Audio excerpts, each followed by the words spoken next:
ఘనస్థాపన అనే కార్యక్రమం చేస్తాం. పుణ్యాహవాచన అంటే మూడు కలశాలు పెట్టి దాంట్లో భోజనంలో మనం చేసినటువంటి పూజ వస్తువులు శుద్ధి చేయడం జరిగింది. తర్వాత భూమిని ముట్టుకొని ప్రార్థన చేసినా కూడా ఎన్ని నదులు అయితే ఉన్నాయో అన్ని నదులను ఆవాహన చేసి కూడా ముందుగా మనం ఏర్పడినటువంటి మండపంలో ఆవాహన చేసుకుని వాళ్ళకి పూజ చేసిన తర్వాత మనం హోమాదిక కార్యక్రమాలు చేయాలి.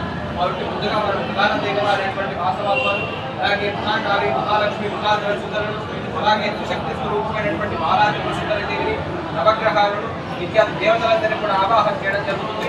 మొట్టమొదటిగా మహాకాళి స్వరూపంలో ఉన్నటువంటి అమ్మవారిని ఆవాహన చేస్తున్నాం.